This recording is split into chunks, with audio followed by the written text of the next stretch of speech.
Pera-pera na lang ba? Yan ang tanong ng ilang kaanak na mga nawawalang sabungero na dumulog sa DOJ ngayong araw. Kinasuhan nila ang ilang pamilya na nakipag-areglo umano para pahinain ang kaso. Ang detalye sa Agenda Report ni Ched Gatchalian.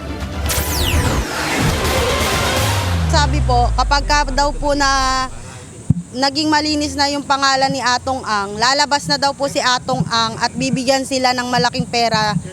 Kung noon ay maraming kaanak ng biktima sa missing sabongeros case ang dumadalo sa mga hearing at aktibidad bilang panawagan nila sa hustisya, ngayon lilima na lang. Masama ang kanilang loob na nagtungo sa Justice Department para magsampa ng obstruction of justice sa abogado ng puganting si Atong Ang na si Caroline Cruz. Bukod kay Cruz, may ilan pa raw sangkot sa pag-o-offer ng umano'y tulong pinansyal sa ilang mga biktima kapalit ng katahimikan. I mean it, na sana yung ginagawa nila sa kamag-anak nila, multuhin sana sila. Kasi kami hindi namin maa-attempt na tumanggap ng pera galing sa kalaban. Ang sakit nun na pinagpalit nila sa katiting na pera. Sa 5 taon daw na magkakasama sila, bumaba ang bilang ng mga sumasama sa hearing. Si Diane Loyola, inalok daw ng pera nitong nakaraang buwan lang. Tinanggihan naman daw niya ito. Ang gusto po nila, baliktarin namin si yung witness namin na si Totoy.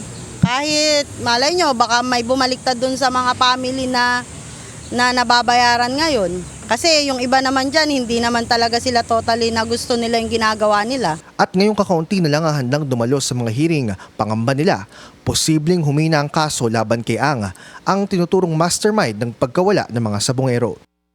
Dagdag pa sa kanilang mga alegasyon, nasa 20 na raw ang mga pamilya na pumapayag sa umano'y areglo. 20 to 40,000 daw ang natanggap ng mga yan kada kinsenas. Dinedenay man ito ng ilan, kumpiyansa naman ng 5 pamilya na matibay ang hawak nilang ebidensya. Para sa Agenda, Ched Gatchalian, Billionaire News Channel. Mag-follow sa aming mga social media accounts at mag-subscribe sa aming YouTube channel para sa pinakahuli at eksklusibong mga balita.